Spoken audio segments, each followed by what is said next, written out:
US forces in Fallujah say they are now in control of 70% of the city after another day of fierce fighting.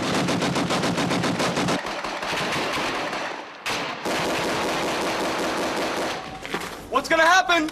M16s, 240. We're gonna pop up. Gonna do 5 seconds of suppression. Go, hose up.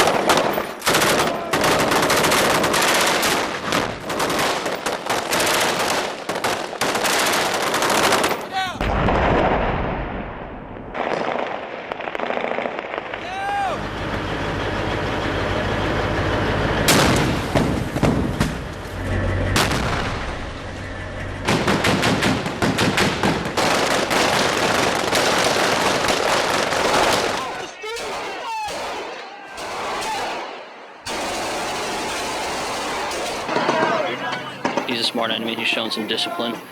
For the most part, over the past year and a half, we've killed all the dumb ones. We're taking fire from the mosque just directly south of us.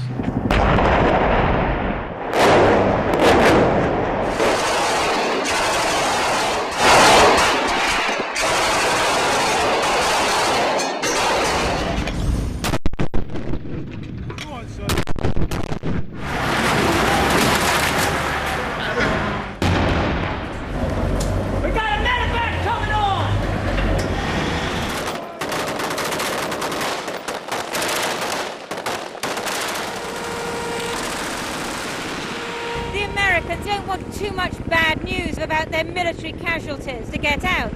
They want the good news. The Fallujah was a great victory.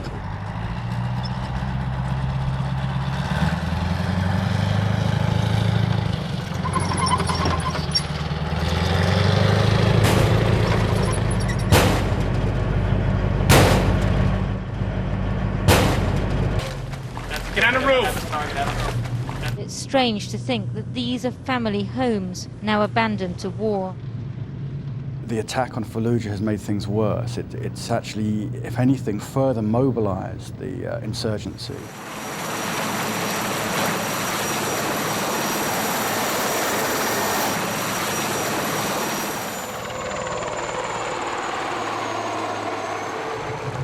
What was that? Find hard cover, everyone.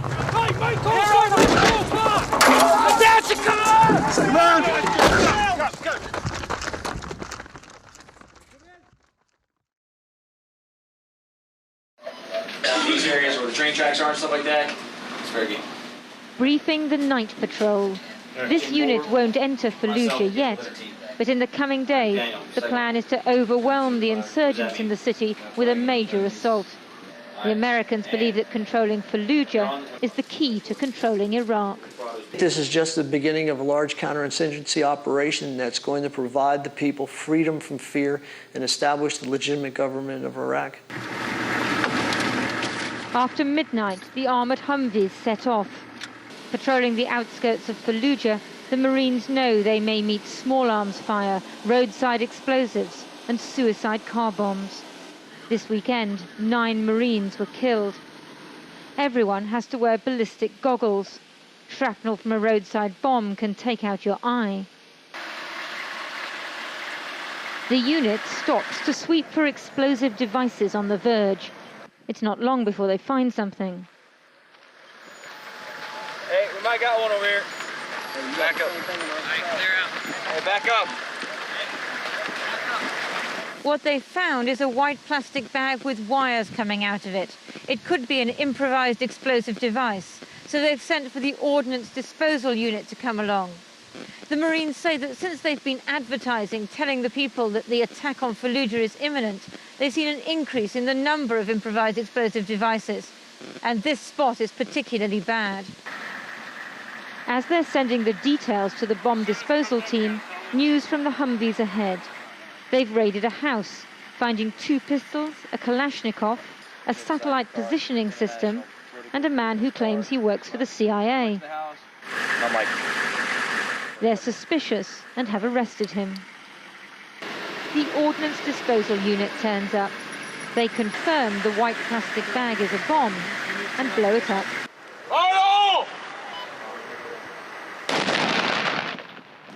the prisoners taken to be interrogated for information about insurgents and their movements.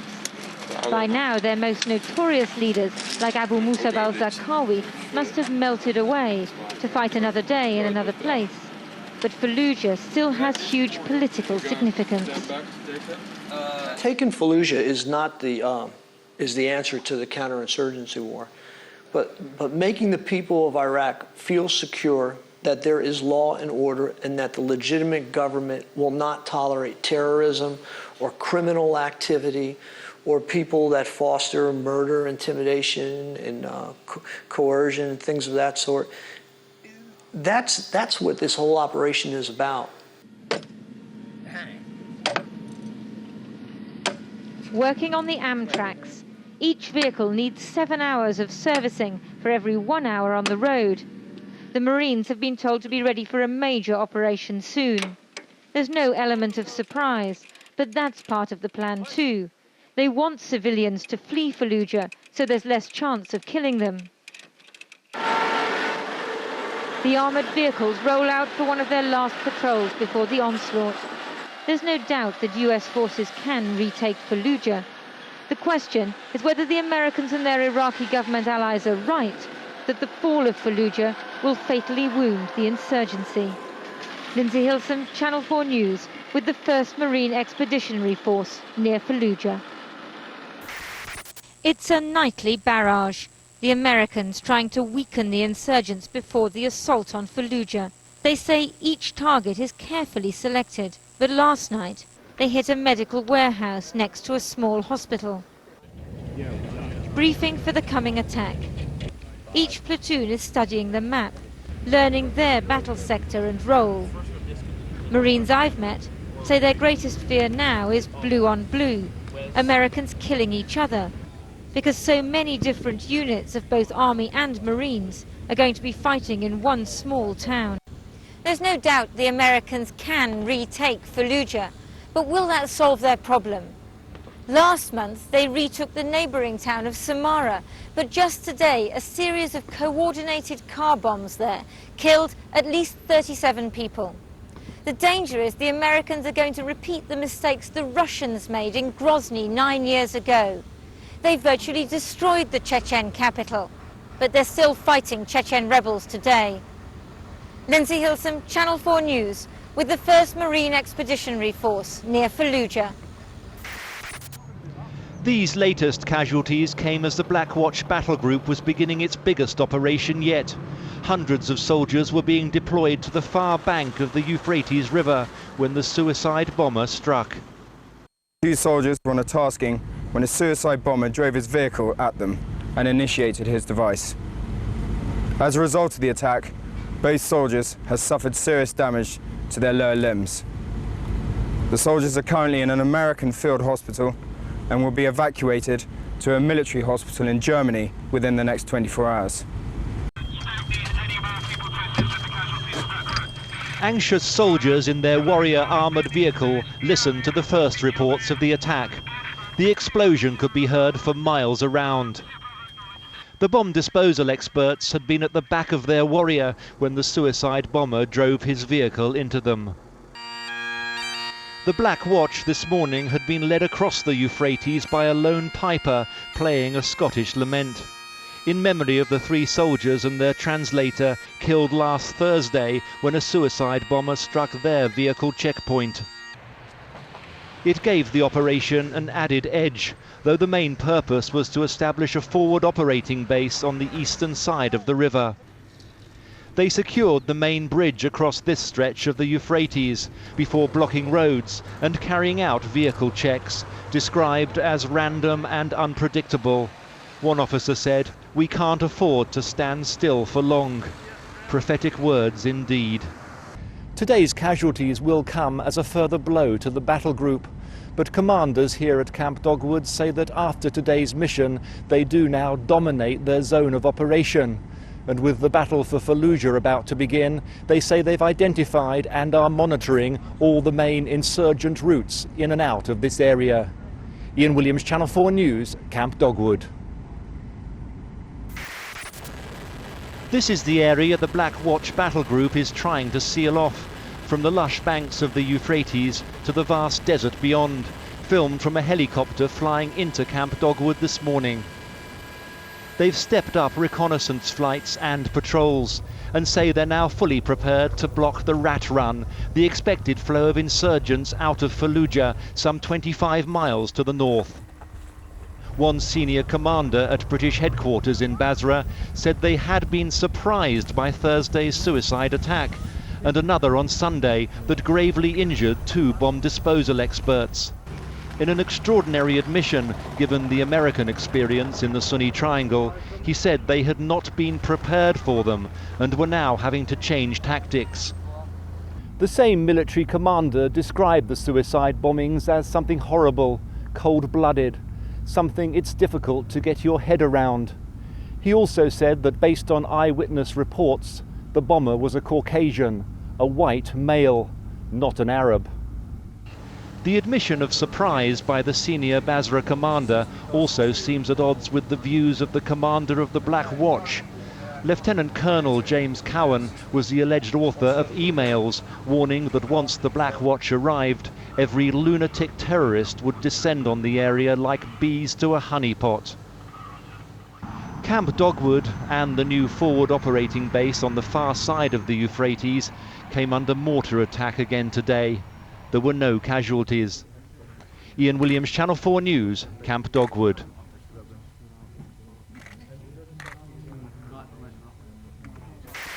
Through the night, the Marines used artillery on Fallujah as we drove nearer the town. We've just reached our staging point for the night.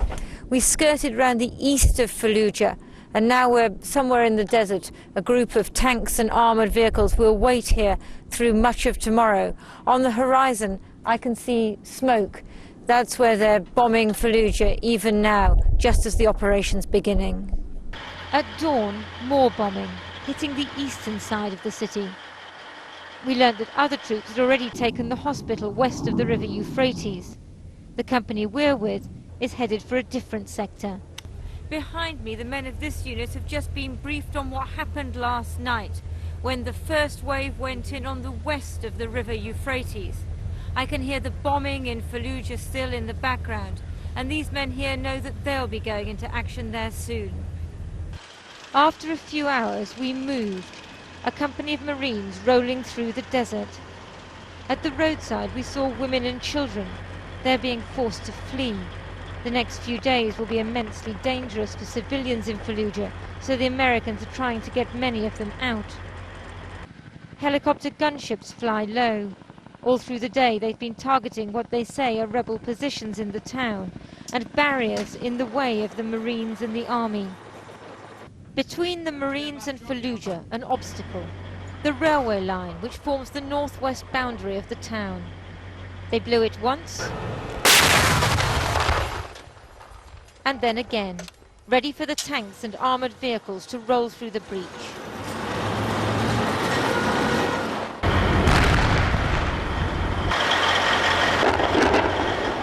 Explosions after dark.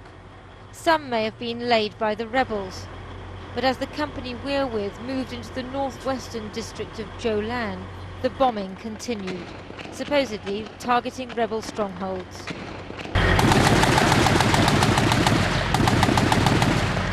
By torchlight, Marines searched deserted houses. It was feared that they might be rigged with tripwires and explosives, but in the event they were safe. By dawn, the sound of explosions and firing grew louder. We were parked in a cemetery. Helicopter gunships flew overhead. Hoping for a lucky shot, the insurgents fired wildly with their AK-47s. But that just alerts the Americans to their location, so they can target them with a missile or mortars. We walked out to one of the buildings where the Marines are now stationed. How do you get to that building from here? The Marines moved into these buildings in the northwestern tip of the town just after dawn. The insurgents are in these houses in the streets beyond us over there. They are firing back. The plan is to gradually move forwards with the helicopter gunships overhead and the weapons they're using here to clear the town hour by hour, and if necessary, day by day. Jolan was believed to be one of the parts of Fallujah controlled by the insurgents, but they may now have been pushed towards the centre. Marines here said the sector that they're in is now secure. For us right now, none. We had a really good prep fire package with artillery and air strikes. So when we got in, I think all the insurgents have retreated probably further into the city. And right now, other units to our flank are engaged in right now. More helicopters and more AK-47 fire. The Americans will be able to retake Fallujah in the next day or two. The question is, what will be left of the town? And will this really root out the insurgents and lay the pathway to elections, or simply kill and anger more Iraqis? Lindsay Hilsum, Channel 4 News, with the 1st Marine Expeditionary Force in Fallujah.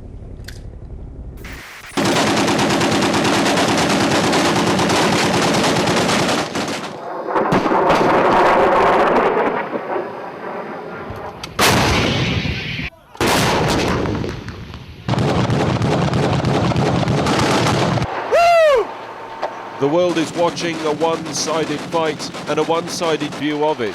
No pictures today from the insurgent side of the Battle of Fallujah.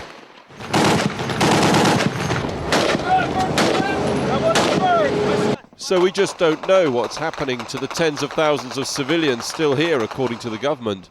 The Reuters news agency spoke to a doctor who'd escaped from Fallujah hospital as it was overrun yesterday. He says there are scores of civilians dead and injured, but no way of reaching them by ambulance, few ways of treating them. But of course, nothing can be verified. He's a smart enemy. He's shown some discipline. That's for sure. I think for the most part over the past year and a half, we've killed all the dumb ones. And they got the smart ones left. And he's fighting, and he's committed, and that's honorable because he's got a cause that he believes in, and that's why he's so determined. But he won't win.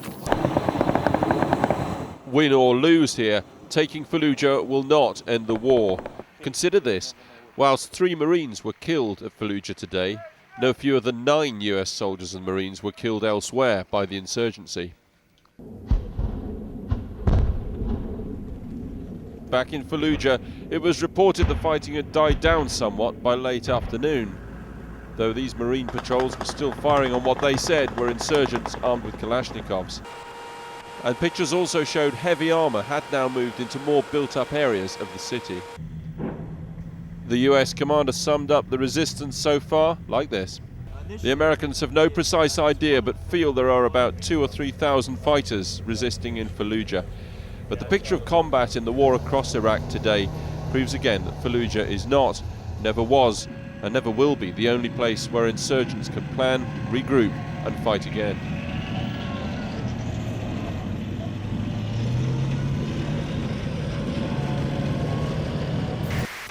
Well, it is worth it, I think. Fallujah has been a thorn, actually, in the back of this government and a major challenge for all of us. I mean, it has been a safe haven for all these terrorists who are beheading people, who are destroying churches, who are sending car bombs, let's say, to different parts of Baghdad, of Iraq, and therefore it should not have stayed as ungoverned area of Iraq. Especially we are facing elections and we want to have general election throughout the country. So no part of Iraq should be really off bounds for the government control. This is coming at some considerable political price as well as physical one for the Americans. Political in that there are Sunni people within your own government now who are saying, no, this is not right. I think the government is united behind this decision, actually. I mean, all members of the governments are for the restatement of the government control over Fallujah, other parts. In fact, we have exhausted all avenues for a political settlement, for some kind of negotiation. But then there are senior figures like Adnan Pachachi, who recently was in the government, who are really very upset about this. In fact, I heard Adnan Pachachi yesterday. He was very understanding of the decisions government. I haven't heard anything today from him, but Adnan Pachachi has not been in the government as such. He was a member of the governing council and he's a respected leader, but definitely the government is united, both the president, the prime minister and the cabinet, and we are all behind this decision. But how far do you really feel that you are in charge of events? This is surely in reality an American operation dictated in timing terms by the Americans. You have very little role in it, do you? No, I think this is our country, and Fallujah is an Iraqi city, it's not an American city, so we have the best interest really to assert government control there. And this is a partnership between Iraqi forces, Iraqi troops, and the multinational forces. Yes, they have more weapons, they have more technology, they have more firepower, but definitely without the Iraqi component, this operation would not have been completed. And do you really have confidence that the whole of the country can be brought under control in what is now really only 2 months before elections? I believe the outcome of this military operation in Fallujah will have a major impact on the overall political security situation in the country. And it will send out a clear and loud message to all other parts, to all those insurgents, extremists, and terrorists who try to defy the authority of the government, to think again that this is not possible. This government means business, and it is committed to hold elections, to take the country, to prepare the country for general election throughout the country, and should be a nationwide election, not confined to only some parts which are safe and secure. Dusk brings a heightened state of alert on the perimeter of Camp Dogwood, where soldiers scour the bleak desert horizon. The Black Watch battle group has been stung by the methodical and suicidal violence of their enemy. No civilian traffic is allowed to approach the camp. By the rules of engagement, also, if we fire a warning shot, okay, that lets the civil vehicles know that they're not meant to come within 100 metres of the camp. They continue on, and then obviously they're a threat, so we open fire. Inside Dogwood, the flag has again been at half-mast. In just 5 days, 4 soldiers and an interpreter have died. Another 12 have been injured. Nobody doubts the courage and professionalism of these soldiers, but 2 suicide car bomb attacks and yesterday evening's roadside bomb near the camp have generated some unease and tension. Didn't expect it to be that. I thought it'd just be like fighting trips and maybe a couple of bombs here and there, but not bombs banging every night and mortars every night. Obviously there's a little bit of fear there. It's unknown, isn't it? So just have to crack on. We're all professional here, we all know how to do our jobs. Yesterday's attack, a remote-controlled bomb, had been against a warrior armoured fighting vehicle like these, killing 1 soldier and injuring another 2. The man who died was a Fijian, one of more than 1,000 in the British Army. He'd been driving the warrior. Private Tuka Tukawaka was 27 and joined the Black Watch in March 2001. He was a trained sniper and an outstanding sportsman. He will be dearly missed by his regiment and his friends. The Black Watch Battle Group is developing its tactics to counter this sort of attack and has been supported by specialist equipment in order to do so. Those changed tactics are also likely to include more random and unpredictable checkpoints to try and thwart the suicide bombers. One commander says, "We can't afford to stand still." As another unit headed into the desert this evening, one army source rejected suggestions the battle group had been unprepared for the suicide attacks. But he did concede that intelligence about the area has not been good. It was a black hole, he says, and the enemy is a thinking enemy. The insurgents are in effect using suicide car bombs as a battlefield weapon against the army. That's what's forcing a change in tactics. Though commanders here say they will still leave their vehicles and patrol on foot in soft hats where possible. That won't be an easy judgment to make. Ian Williams, Channel 4 News, Camp Dogwood. Good evening. 85 insurgents are dead, 11 Americans and 2 Iraqi soldiers. The civilian toll still unrecorded. Despite continued fighting tonight, US forces believe they have effectively taken the city, but the insurgents claim to have captured 20 Iraqi soldiers and have displayed them on videotape. Tonight, the latest as the British Camp Dogwood is hit by 6 mortars. A helicopter pilot is seriously wounded and medevaced to Baghdad. US forces in Fallujah say they are now in control of 70% of the city after another day of fierce fighting. But in a video released just before we went on air, Iraqi insurgents paraded what they claim to be 20 Iraqi National Guards fighting alongside the Americans they say they captured in Fallujah. The latest casualty figures are that 11 American troops, 2 Iraqi soldiers have now been killed in the offensive. The US-led forces say they have made rapid progress in the city and that they have hoisted the Iraqi flag over the police headquarters in the city centre. Our political correspondent Gary Gibbon reports. This morning in the centre of Fallujah, and the US forces come under fire from a sniper in a minaret. We're taking fire from the mosque just directly south of us. Fallujah is known as the city of mosques. The sight of a mosque under attack from US tanks will make for inflammatory viewing on Arab TV channels. These images from yesterday give an extraordinary close-up view of street-by-street fighting. The US spends enormous effort and money trying to avoid fighting this kind of warfare, but in Fallujah it's been dragged in. These exchanges in the Jolan district lasted 7 hours. Tanks were brought in once the Marines identified an insurgent firing position in a battered building. I want to keep pushing up. The US military insists that the Iraqi army has been involved at every stage of the fighting in Fallujah, often taking the lead. But there were no signs of Iraqis in these images. The US military said insurgents were not defeated, but they were significantly depleted. You ask if we are broken the back. We are comfortable that they are not able to communicate, to work out any coordination. They are now in small pockets, blind, moving throughout the city, and we will continue to hunt them down and destroy them. By last night, 48 hours into the offensive, US sources said they controlled most of Fallujah and had reached the main highway that runs through the middle of the city. Tonight, taking advantage of night vision equipment, they're expected to remove remaining snipers there and move south. The US military is refusing to say exactly where they're heading. Insurgents have claimed that they're able to evade the US military cordon around Fallujah and slip out undetected. The US military says it believes none have escaped.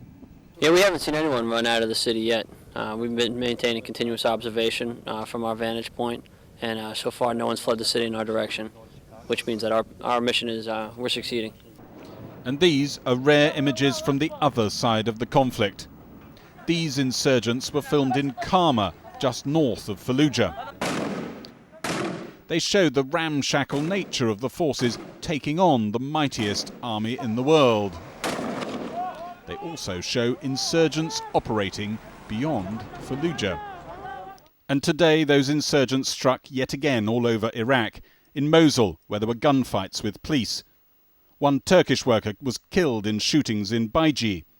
In Samara, where the US had boasted they'd subdued opposition, rebels stormed the town hall and killed a policeman.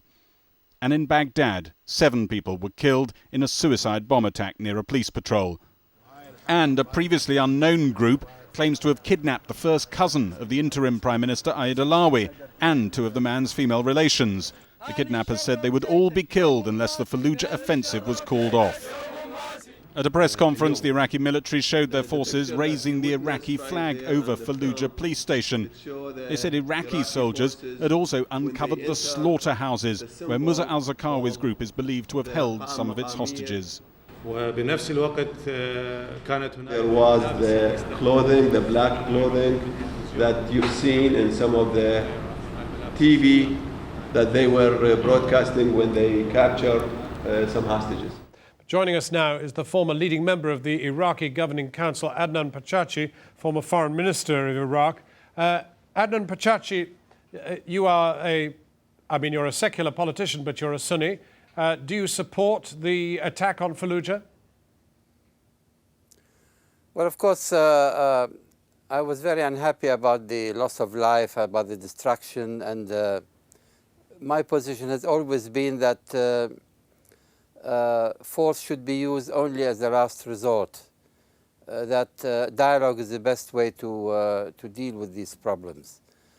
And even when force is used, it should be used sparingly and with moderation, because the excessive use of force is counterproductive. It can lead to a great deal of bitterness and anger, and which will, of course, affect the future. Would you characterize what's going on tonight as excessive use of force? Well, I mean, obviously the fight is totally unequal. On the one hand, you have a great array of heavy weapons and airplanes and tanks and so on. On the other side, of course, they have weapons, but of a very insignificant nature, really, compared to the American weapons. Can I ask you then what you think the consequences of this are for the Sunni population in particular? Do you fear that this could trigger a Sunni boycott of the elections, for example? Well, I hope not. I hope not, because if they boycott the election, the Sunnis will be the main losers, because the election is for a national assembly that will write a new permanent constitution. And I think it's unthinkable that a large segment, an important segment of the Iraqi population would be left out of the political process. Now, although I understand the anger and bitterness and the frustration that is felt, and but I don't think actually Fallujah will end the acts of violence, because as we have seen, as you have indicated yourself a little while ago, that there were incidents all over the country, in Mosul, in Baghdad, and in Baquba, I think, and other places. And as you said, also the leaders of the insurgency in Fallujah may have slipped away, because the siege on Fallujah was not completed until maybe 2 or 3 days ago. So this is not the end of the story, I'm afraid. And the government will still have to use the way of dialogue, of negotiations to deal with this problem. There, I'm afraid we must leave it, but thank you very much indeed for joining us. Thank you. At Camp Dogwood, 2 more soldiers from the Black Watch have been injured. The Ministry of Defence confirmed today one of them seriously. A helicopter pilot was badly wounded when his aircraft came under small arms fire. He had to be medevaced to safety. Another soldier was hurt as 6 mortars were fired into the camp itself. Our correspondent Ian Williams is with Black Watch in Camp Dogwood and sent this report under the usual military restrictions.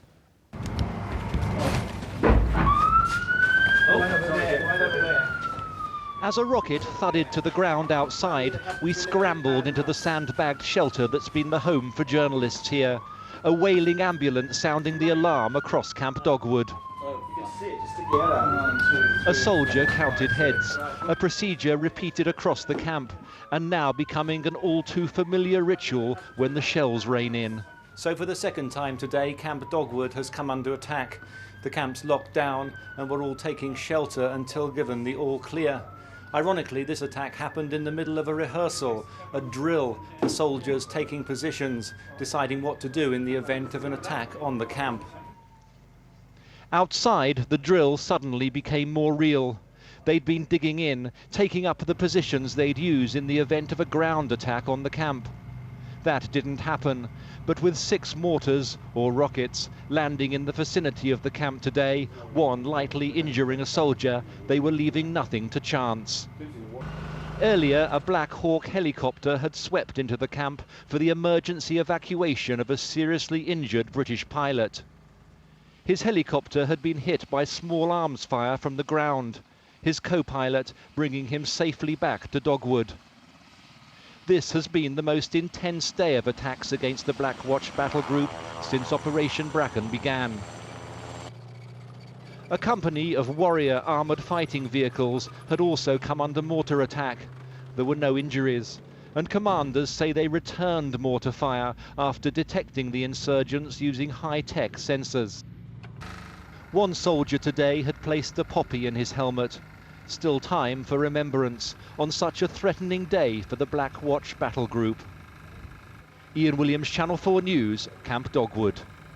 Later in the programme, we hear from the families of British soldiers killed in Iraq who were eventually allowed into Downing Street to lay a wreath at number 10.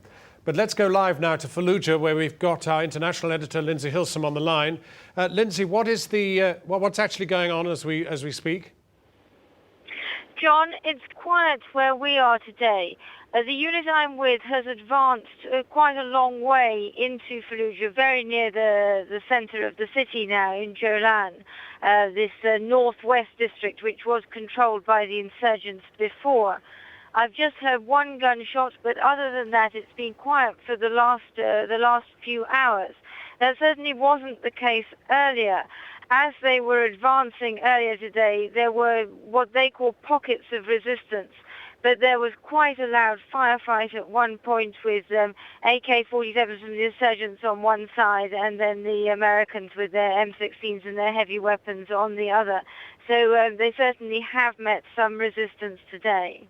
And Jolan is, kind of abuts another area, presumably, where they still are holding out. We understand that 70% of the city is in American hands. That still leaves a significant resistance somewhere. Well, I don't know whether you call it significant or whether you'd call it pockets of resistance here and there. But one of the captains I was with today said that he thought what had happened was that as the Americans came in, the insurgents would move away, but some of them had slipped back overnight and come back up again. One of the things that they found today was 6 weapons caches. They also captured about 12 insurgents and they say have killed about 12 insurgents. And we say did see one dead body today. It was of a man of fighting age. I can't say whether he was actually an insurgent or not. So there certainly there is still resistance around. But it's not stopping the Americans in their advance. Lindsay Hilsum in Fallujah.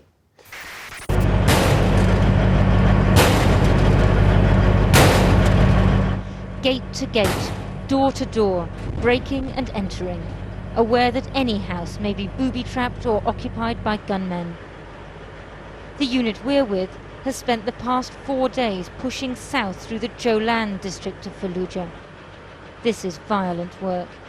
If they can't open the gate any other way, they lay a charge and blow it. Everything's seen as a potential threat. Cars are detonated, just in case they're car bombs. No!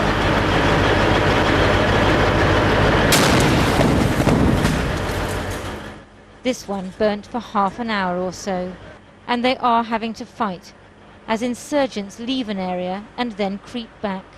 Today was the most resistance we had. Got a cross between some civilians and some bad guys. What happened?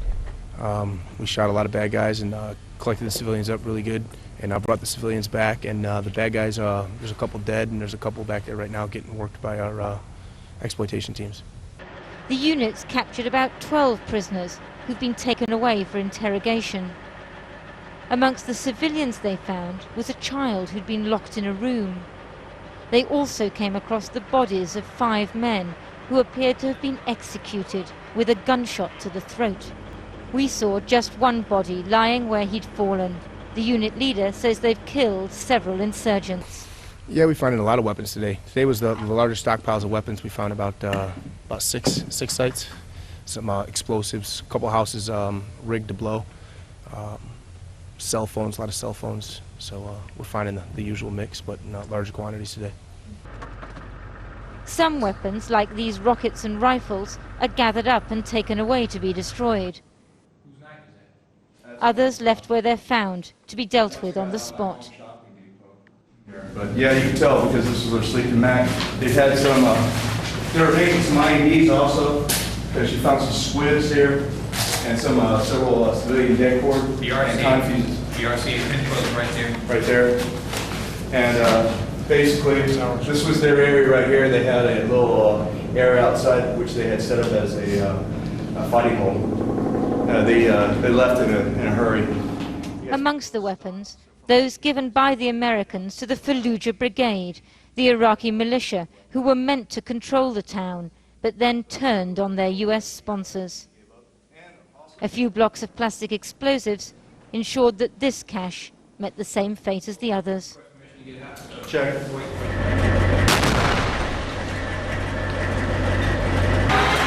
The armoured vehicles wreak their destruction too. The Marine attitude is that such force is necessary, and whatever's demolished now, they can always rebuild later.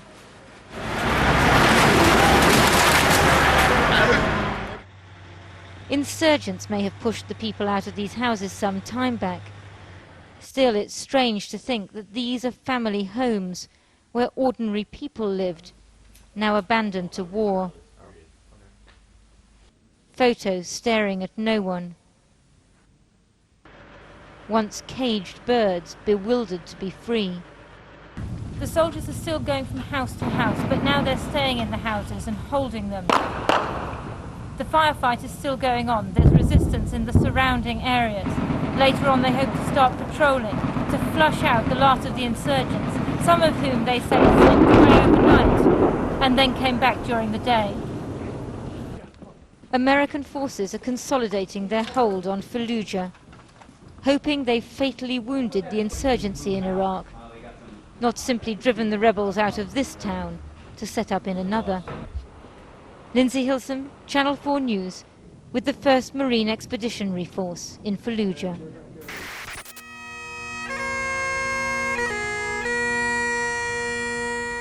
Remembrance Day at Camp Dogwood. Since its formation nearly 300 years ago, the Black Watch has fought in just about every major British military campaign. By the standards of some of those battles, the losses in Iraq have been small. But the enemy now is unseen, his weapon of choice the suicide bomber. And today it was the loss of 5 of their colleagues in the last week that was foremost in their minds. This year it is particularly poignant for us because not only do we bring the past to present as we remember, but the present has its own place in our prayers and in our thoughts. We think of those who have recently died and their families. At the going down of the sun and in the morning, we will remember them. We will remember them. It was a solemn ceremony, speedily conducted. With Dogwood under almost daily rocket attack, it wasn't thought wise for them to gather any longer than necessary. Their commanding officer paying his own tribute to his lost soldiers. What I would say is that we owe it to them now to complete our operation successfully. When we leave here, they would want to think they've given their lives in a worthwhile cause, and we will therefore continue to press on with our task and to ensure it's brought to a successful conclusion. How is the mission going? The mission is very much focused on providing a ring of steel around Fallujah to prevent the enemy from being able to escape. We have all the major roads blocked and my soldiers are, as we speak, engaged in preventing that movement, and all the analysis that I've seen shows that that is being extremely successful in denying the enemy an exit from Fallujah. That the most detailed account yet from Lieutenant Colonel Cowan about the aims and progress of this mission. Tactics now include random roadblocks designed to keep suicide bombers away from the troops. Iraqi motorists are warned to remain at least 300 meters from the British soldiers. Camp Dogwood was also trying to bolster its own defences today. A mortar line established within the camp, finding their range and registering potential targets, which should help them respond quicker to attacks on the camp. So, on the day the Black Watch remembered their fallen colleagues, officers here are insisting this mission is going well, that they can thwart the suicide bombers. As one senior officer put it, we can deal with it, we are dealing with it. Ian Williams, Channel 4 News, Camp Dogwood. 4 Marines injured this morning in a firefight in Fallujah. They're rushed to the aid station. Their Humvee tyres have been shot out, but they made it. 4 wounded colleagues are still pinned down under fire. Ready on count 3. 1, 2, 3, look! The ambulances are ready and the casualties loaded in as carefully and quickly as possible. Then it's straight to the dusty strip of desert which serves as a helipad. Purple smoke marks the spot where the chopper must land, to take the wounded to one of several military hospitals in the area. So far, they say, no one's died because of a failure of medical care. The medics are seeing the gamut of injuries. Most of the injuries are fractured arms, fractured legs, shrapnel to the legs, or gunshot wounds to the legs. Occasionally we'll see injuries to the chest, bullet wounds through the chest, some head injuries we've seen come through. More casualties, and one man killed in action, which we can't show under military rules. Even if fighting eases in Fallujah, the insurgents will continue to attack the Americans and their allies wherever they can find them in Iraq. More lives saved by speed as the American military consolidates its hold on Fallujah, and the politicians begin to think of the impact this will have across the country. The Americans are sensitive about their military casualties. They don't want too much bad news to get out. They want the good news. The Fallujah was a great victory, and it will be in military terms. But that doesn't mean that they're about to quell the insurgency in Iraq. Lindsay Hilsum, Channel 4 News, with the 1st Marine Expeditionary Force near Fallujah. The tactic now is to be mobile and unpredictable. Heavily armed troops using helicopters to hunt for suspect vehicles. The idea being to set up lightning checkpoints without turning themselves into sitting ducks for suicide bombers. So they sweep low over desert roads that originate in the Fallujah area, landing at random and planting warning signs, telling motorists to stop well away from the soldiers. This family had come from Fallujah, saying they're just fleeing the mayhem. Fallujah, danger city, danger city, bad man. The explanation satisfies the Black Watch soldiers. Thank you. Thank you. I'm sorry. Okay. In the distance, a car turns around at the sight of the troops, fueling suspicion. The helicopter gives chase, blocking the road. When the soldiers arrive, the driver says he's a trader from Karbala to the south, that he turned around because he was afraid of the soldiers. The Black Watch has all but abandoned the sort of conventional vehicle checks it used in the south. As the Americans have found, it's just too risky here. Warrior armoured fighting vehicles also being used to block roads and disrupt traffic. It's hard to judge just how effective all this is. They've yet to apprehend a single insurgent, though commanders insist it is a deterrent. While our cameraman was with them, the helicopter was diverted in support of an operation along the banks of the Euphrates. A flatbed truck had been spotted, a possible launch pad for mortars. Soldiers fan out near the lush riverbank, along which sit large houses owned by former regime loyalists. Not many hearts and minds to be won here. They raid one house where a startled extended family had gathered to celebrate the end of Ramadan. They're asked to come out and sit in the garden while the house is searched. Next come the men. Why is this happening? Asked one. There's a baby here. The men are frisked and questioned. A shotgun confiscated, but returned after its owner says he needs it because of thieves. The reason for choosing this house lies in the yard outside, piles of pipes that might be used as makeshift rocket launchers. But not here. The soldiers soon accept they've raided a scrap metal dealer. Across the river, the East Bank, is where a suicide bomb killed 3 soldiers and their interpreter 10 days ago.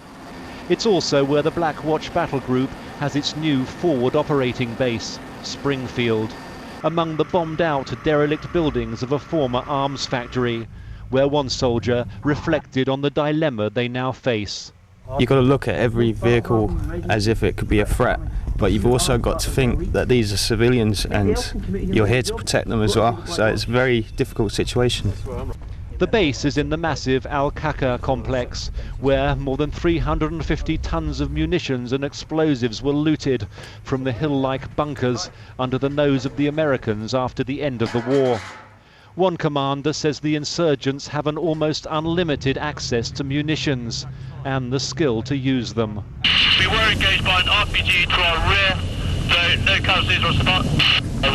My vehicle has just took a direct hit off an RPG, over. Roger, okay, reverse out of that. That clash, which unfolded in the area during our visit, came after soldiers approached a vehicle checkpoint set up by the insurgents.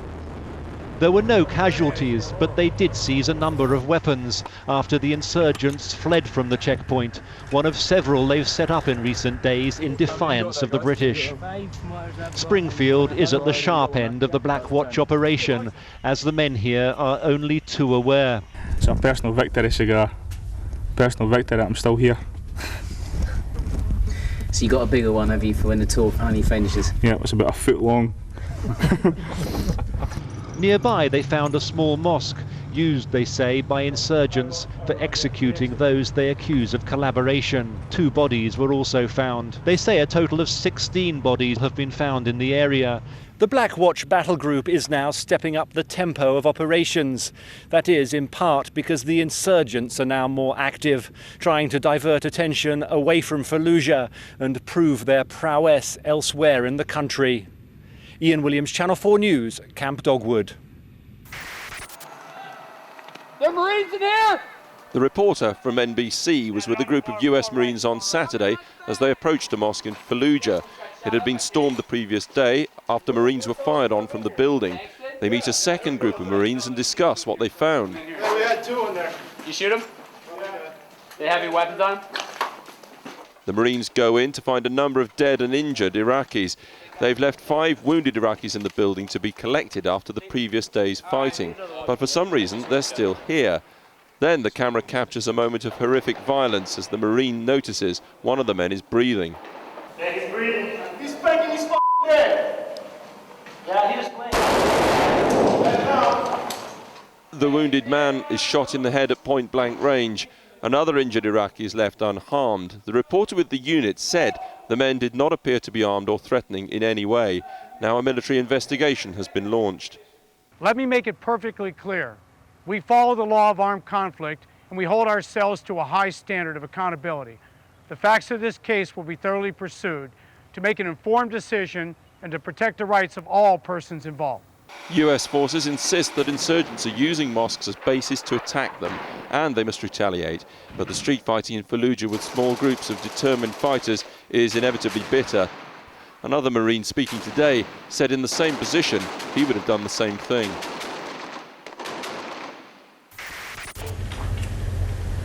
Go get up.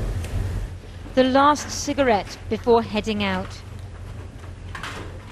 Search and attack, they call it. The Marines move through the ruins of Fallujah, looking for any gunmen who've not fled or been killed, the most desperate and determined.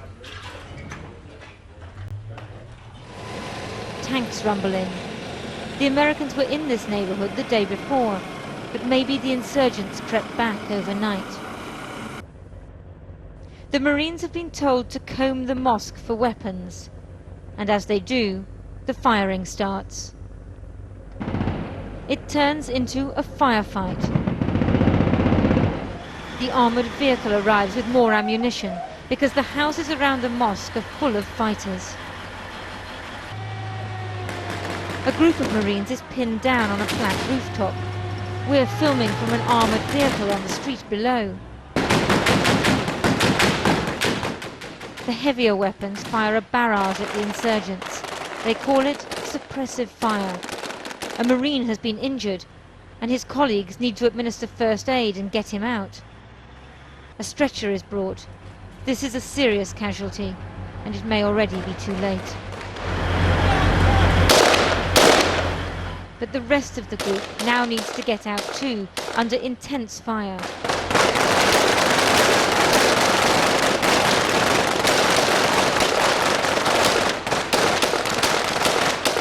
This is the most dangerous engagement India companies had in Fallujah.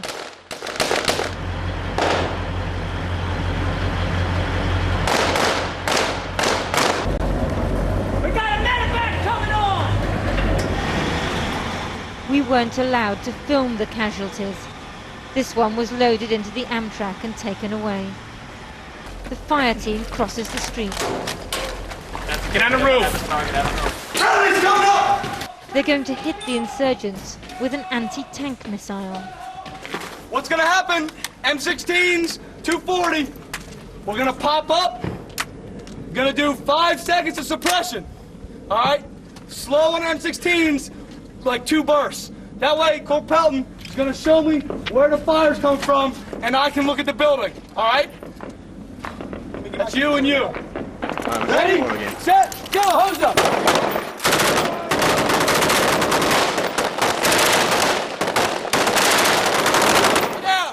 The heavy fire keeps the insurgents' heads down. The tracer has shown the man with the missile the target. We'll use that, okay? And then one aiming in that window. Right? That window right there. It's like a doorway. Go! Go! It's gonna hit it.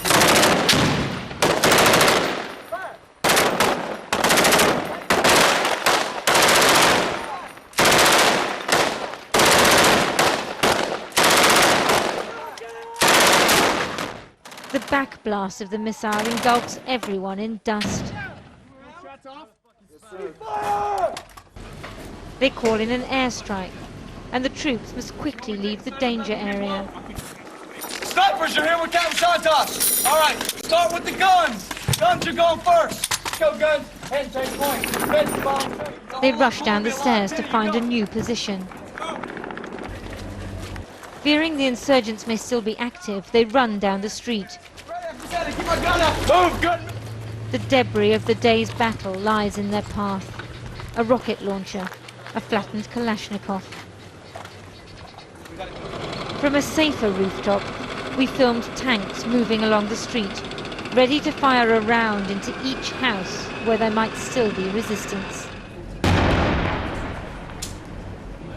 There's probably a good 20 or 30 down in that last corner, and they're pinched right now. The whole division's got them surrounded, and this is where they were. They've been using this mosque over here to treat their wounded.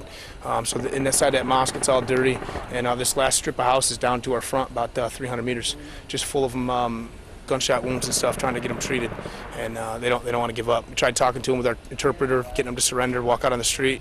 They're telling us they'd rather die than they then come out and surrender. So they're going to die. The Marines begin to relax. The clash is nearing its end. They've made a tactical withdrawal to this rooftop here, waiting for air power to come in and bomb the remaining insurgents. They think that there's at least another half dozen still in there. 5 seconds!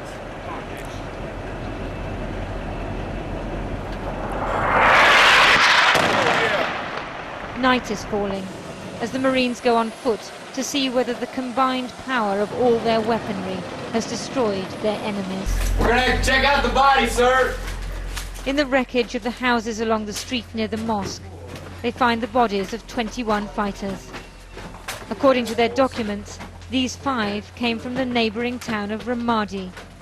Terrorists to the Americans, martyrs to those who support their cause. The end of the Muslim fast of Ramadan is marked by the sickle moon. Americans control Fallujah, the ruined city of mosques. Lindsay Hilsum, Channel 4 News, Fallujah. A family who somehow survived the Battle of Fallujah emerges from the rubble. They say the front of their apartment block was bombed, so they hid in the back. The Americans are still taking people out of town.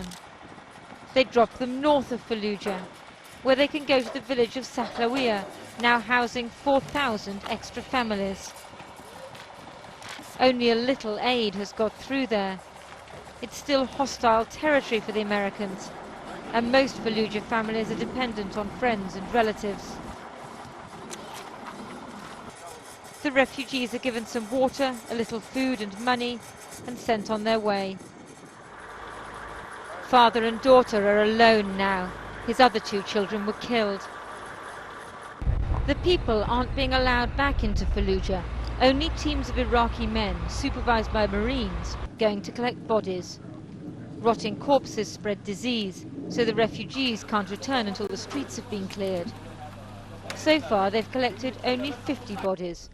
but there are thought to be at least 1,000 more in the streets, the houses, and hidden under rubble. Even as they're bringing bodies out of the houses and off the streets, I can still hear the sound of fighting a few blocks away. At this point, it's hard to tell who the bodies were. Were they civilians or were they insurgents? It's going to take several days, maybe even a week, to bury them all.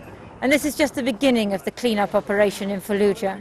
The bodies are lying where they fell. Some have been there 10 days or so.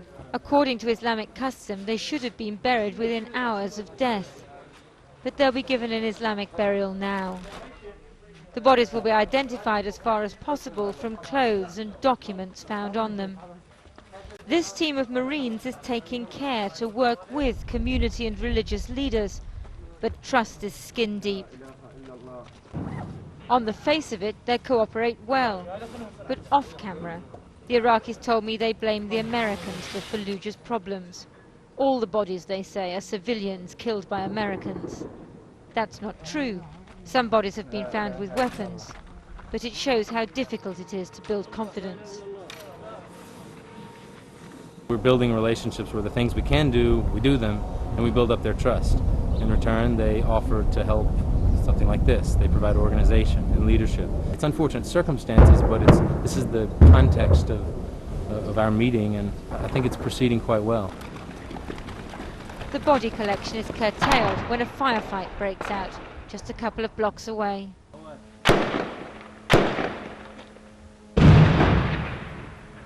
The Americans are rounding up all men of fighting age for interrogation.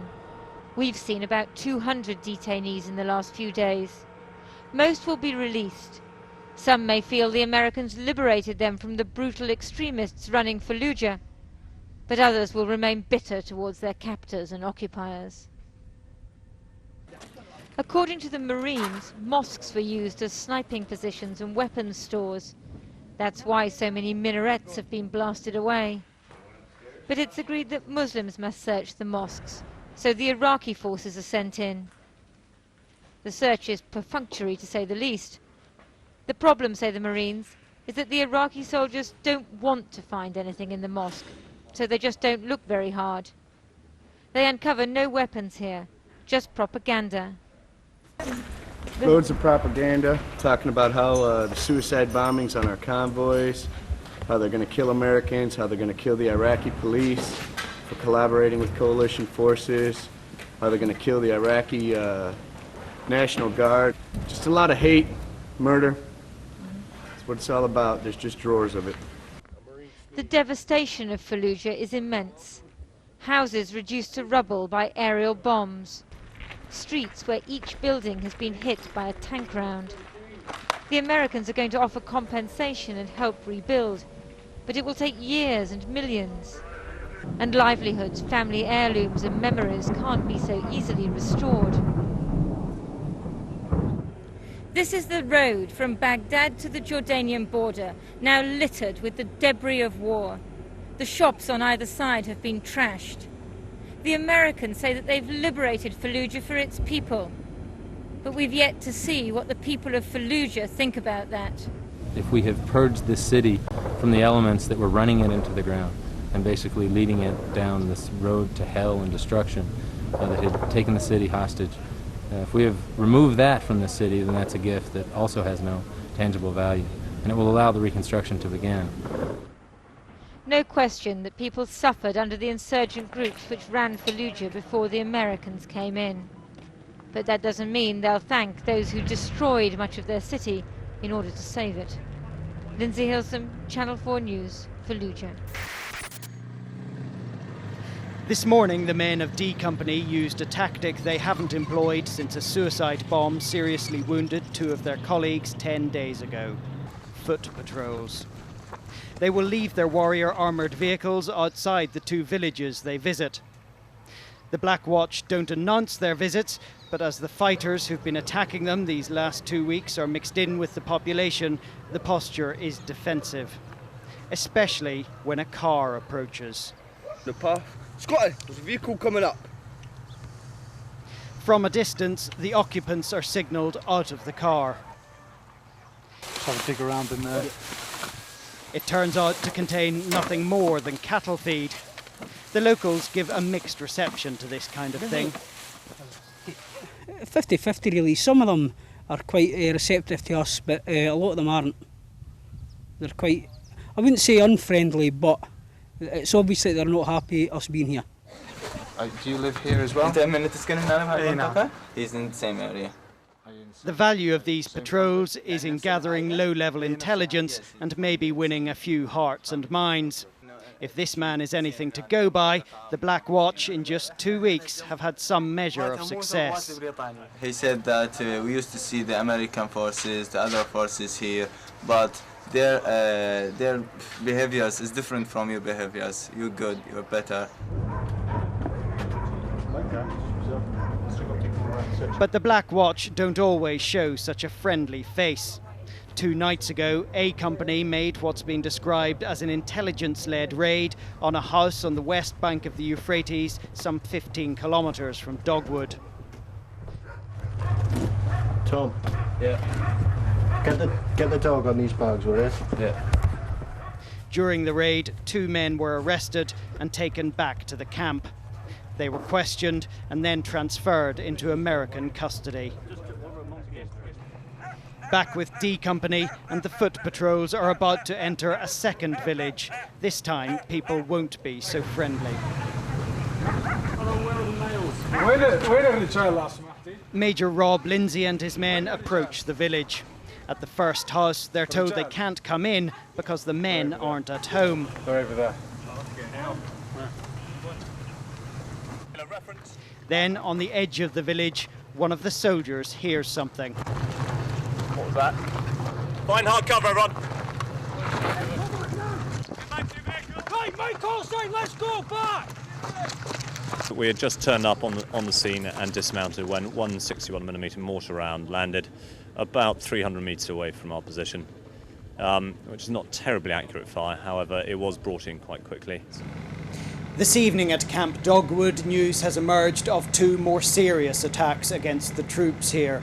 The driver of a Warrior armoured vehicle was injured when a roadside bomb exploded this morning.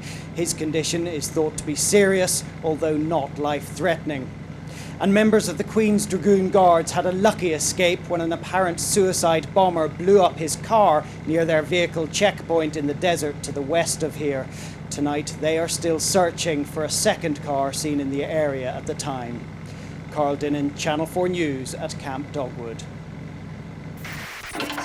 Even when it's quiet at Camp Dogwood, the men of the Black Watch are kept busy with routine training. As it happens, though, this morning wasn't quiet. The bang you're about to hear is a mortar bomb hitting the camp.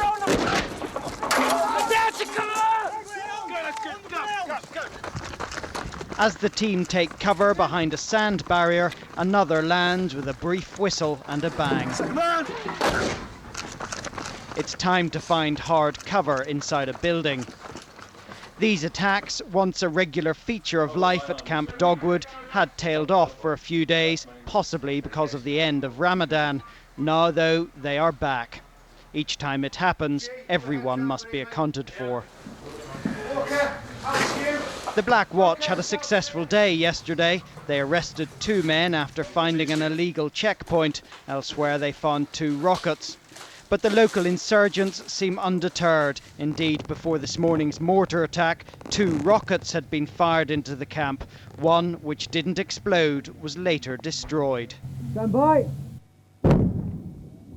Although the Black Watch have had their successes in the past few days in this area, this has been the busiest morning of attacks since the end of the Muslim festival of Eid, and the insurgents seem to be sending a message to Camp Dogwood, the headquarters of the Black Watch here. We haven't gone away. Carl Dinnan, Channel 4 News at Camp Dogwood. I think there was a very simplistic and ultimately incorrect view that if you occupied Fallujah, the country would be pacified. As the campaign in Fallujah winds down, that's shown to be absolutely untrue. That the attack on Fallujah has made things worse. It's raised the political temperature. It's stretched American military resources to breaking point. And it's actually, if anything, further mobilized the insurgency. So what has been achieved by America's policy of overwhelming force that we've seen so amply demonstrated in Fallujah in the last fortnight?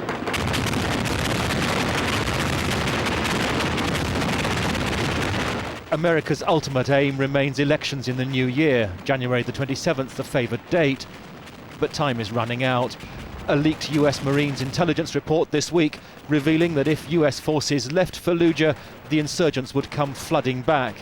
And the general also admitted troops expecting to go home soon will have to stay longer to keep force numbers up to meet increasing violence. Elections look very unlikely at the end of January. I think there will be bureaucratic excuses, registration hasn't taken place, the parties need more time, but ultimately I think it's a recognition, finally, very late in the day, a recognition that you can't hold elections, meaningful elections, in a country sliding into anarchy. Anarchy and bitterness too, for though many civilians in Fallujah suffered under insurgent rule, one wonders how many who will return to see their city's devastation will think it's been a price worth paying for democracy. Royal Marine Commandos attached to the Black Watch battle group prepare to mount an airborne vehicle check. The threat of suicide bomber and roadside bomb make this the safest way to travel here. The Marines can choose their ground, choose their timing, and drop in fast. Although this is effectively a surprise checkpoint, no chances are taken. The drivers are motioned to stop and leave their vehicles. Then drivers and cars are thoroughly searched. Then it's time to move on again. Ready for pickup. Now over. Given the time the Marines have spent on the ground, they haven't actually stopped that many vehicles. The aim, they say, is to disrupt the movement of insurgents. Back in the Camp Dogwood operations room, they know that insurgents are unlikely to engage the Black Watch battle group in a direct firefight. The threat for British troops in the more hostile parts of Iraq, where General Sir Mike Jackson is reported to have said they may spend more time in the future, that threat is from suicide attacks and improvised bombs. Another approach the Black Watch are using here is called cordon and talk. Today, 2 companies of warriors descended on a stretch of road and sealed it off. With a way out, 150 meters down the road. The loudspeaker warns drivers of civilian vehicles not to approach the troops, otherwise they may be fired on. Today, the Black Watch are also having what they call a rummage, a rough search. This will be aided by a sniffer dog, Rex. They say the Army's experience in Northern Ireland has taught them that it pays to be nosy. At the same time, they'll talk to as many locals as they can. The aim of the day is just to come into the village and basically get the feeling of the locals. See if they know anything, because obviously the people in this area, it's insurgents we're looking for. It's not the folk for here that we're looking for, because these aren't the bad people. The information we're getting from the houses is that there is insurgents in the area, but not in this village. To be fair, that's what most Iraqis tell them, but the Black Watch and Rex press on. They probably won't be at Camp Dogwood long enough for this kind of low-level intelligence gathering to make a big difference this time. Nobody ever admits to there being insurgents around. There's a lot of intimidation. People are very scared. So what we've got to do is try and get in touch with them in a public way whenever we can. But there are now new questions about whether British troops may be back in such areas and how long for. In years to come, should British troops continue to be deployed to the more dangerous areas of Iraq, it will be the lessons learned by the men in these warriors which inform much of what they do, just as they in turn have learned the lessons of Northern Ireland. As is often the case, though, these lessons have been learned at a high price indeed. Carl Dinnan, Channel 4 News at Camp Dogwood.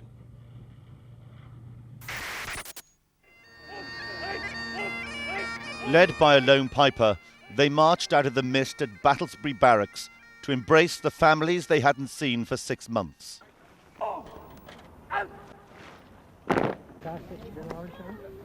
This was the first large contingent of the Black Watch Regiment returning from their controversial deployment to Iraq.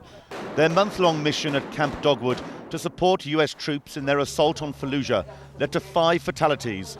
4 soldiers were killed in bomb attacks, 1 died in a road accident.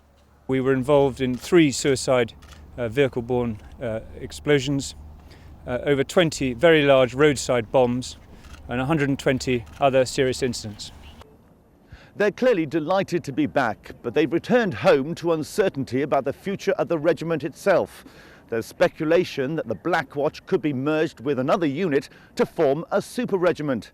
If so, Iraq could have been the final mission for the Black Watch. But the immediate concern for most after their dangerous tour of duty is spending time with their families. Basically, it's treated it like any other tour, but it's good to be back. For a predominantly Scottish regiment, this coming Hogmanay will understandably be livelier. Adrian Britton, ITV News, Warminster.